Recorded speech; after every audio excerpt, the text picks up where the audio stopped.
Since I just started my channel in July, I wanted to take the chance to talk about the movies I've seen from the first half of the year. Today specifically, I will be ranking the 8 May 2019 releases that I've seen from the worst to the best.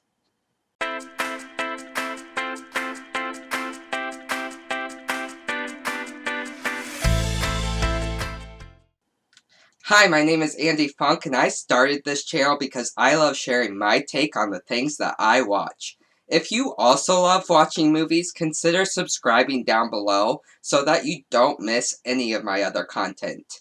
For example, this video is video 2 in a 4-part, 4-day series where I will be ranking the 2019 releases that I've seen so far by month. After this video, go ahead and check out this playlist where you can see my first video of my rankings of the movies from the first 4 months of the year. Then you can tune in tomorrow where I'll be ranking the June releases. And you can also tune in on Thursday to see my ranking of the July releases that I saw in July. With that said, let's get started. Coming in at number 8 is The Hustle.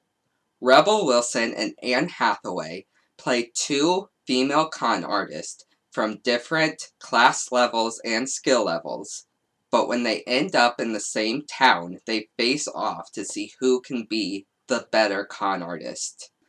The biggest thing that makes this movie last on my list is that Rebel Wilson tried to play the same one-note comedic character that she plays in every movie she's in, and it just did not fit.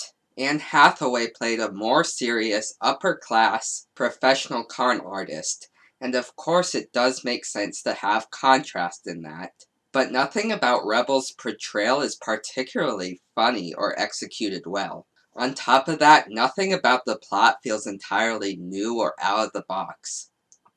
So overall, this is one of the movies of the year that I most struggled to find enjoyment in it. Coming in at number 7 is Detective Pikachu.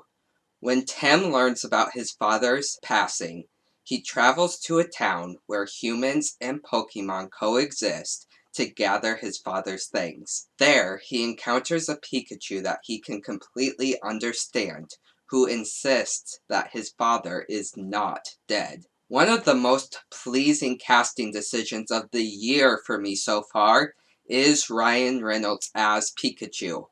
He kept the movie funny and lighthearted, and I definitely found myself enjoying scenes that he was in more than I enjoyed scenes that he wasn't in. On top of that, even coming from someone who doesn't really have a Pokemon background, it was fun to see the Pokemon incorporated and brought to life, and to see this fictional world where they coexist with humans. With that said, other than Ryan, I found the cast weirdly mismatched. It almost felt to me like each actor had their own separate director that was directing them to their own separate vision of the movie. On top of that, a lot of the mystery storyline felt either basic or poorly written. There's even a part where the main characters become convinced that the dad actually died, just so that when there's proof 2 minutes later that he actually did survive, it can be played off as a twist. Sadly, while I was looking forward to this movie, I think it might be my biggest disappointment so far this year.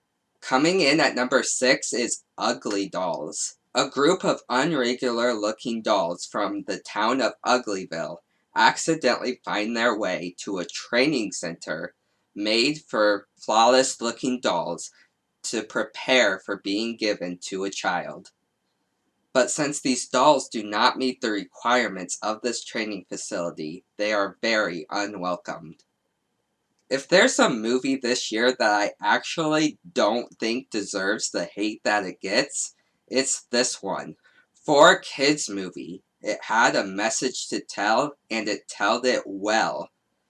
Both the characters and the songs were fun enough to keep you engaged throughout the story. Now, I do have my reasons for why I wish projects like this would value actual voice actors over famous singers. But overall, for what it's supposed to be, I had a fun enough time with it. Coming in at number 5 is Always Be My Maybe. A Netflix original, this movie features childhood friends Sasha and Marcus as they reunite after years of not being in each other's lives. I can totally understand why people liked this movie more than I did. It was a fun, typical love story that many people love. But for me, that's basically all it was. It was the same story we've seen 100 times before of childhood friends who clearly loved each other since childhood, reuniting after some time. Without a doubt, the most enjoyable part of this movie was the 10 to 15 minute chunk with Keanu Reeves playing himself in it. But other than that, nothing about the movie was particularly memorable to me for me to even be able to list off any specific pros or cons that I had.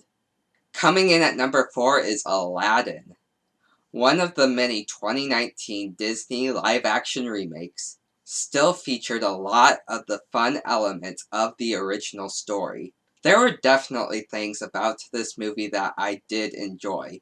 A couple of the casting choices were really good.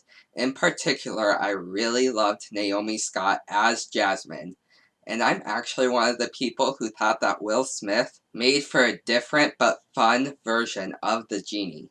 Also, most of the things that I like about the original story were translated pretty well here. That said, the biggest negative for me about this movie was the direction.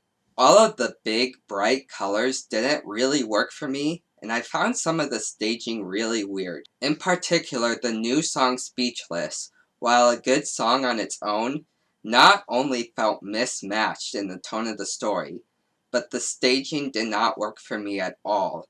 Having everything in the movie except for Jasmine freeze so that she can walk around and look at all the characters like she's singing to them distracted from the flow of the story and just felt out of place in more than one way.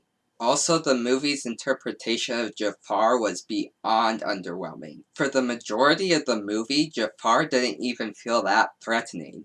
And then in the last scene where everything was amped up to 100, it just felt overacted. There never seemed to be the right balance anywhere in the middle. So while overall this was still a fun Disney movie, I can't imagine watching it over the original version. Coming in at number 3 is Ma. A group of teenagers looking to party every weekend meet a woman who is not only willing to buy them alcohol, but is willing to let them use her basement to party in. The main reason I wanted to see this movie is because Octavia Spencer is one of my favorite actors, and she did not disappoint. Everything about her portrayal made it totally believable that she was this psychopath who just wanted to have the fun that she didn't get in her own childhood. Also, going in, I wasn't sure if the story would be good, but I actually thought it was a pretty cohesive story about these teenagers finding what they thought was everything they ever wanted just to slowly realize how weird the situation is. This movie might not be particularly one of the best movies of the year, but it is certainly one that I enjoyed quite a bit more than I was ever expecting to. Coming in at number 2 is Poms. When Martha, a woman who dreamed of being a cheerleader when she was younger, moves to a retirement home community that requires you to be a part of a club, she tries to start a cheerleading club, but the community director has concerns. First off, Diane Keaton was great as the lead role. She has a very likable personality that translated well to this story. On top of that, while this is one of the funniest movies I've seen so far this year, I liked the fact that the comedic aspect of older ladies doing cheerleading wasn't really the end goal. The end goal really was to show that these ladies can do it, and there was a lot of good and inspiring storytelling along the way. If you would have asked me before I saw this movie if I thought it was going to be one of my favorite movies of the year, I probably would have said no. but at the moment it's definitely in my top 10, if not my top 5 movies I've seen so far this year. But coming in at number 1 for me, and easily one of my top 3 favorite movies of the year, is Rocketman. The biopic telling Elton John's life and his rise to fame was one of the most entertaining movies of the year for me. I think the cast is great. I think the story is great and inspiring. But if there's anything I really loved about this movie, it's the use of the music. Obviously, some of the songs were shown as being written and performed by Elton, but others were weaved in musical style, which I thought was a great creative choice. A lot of the elements of the story really got to me and really kept me engaged throughout the entire movie. If you liked this video, be sure to like and subscribe down below so you don't miss my other content, including my next 2 videos where I'll be talking about the movies I've seen from June and July of this year. Thank you for tuning in and supporting my channel.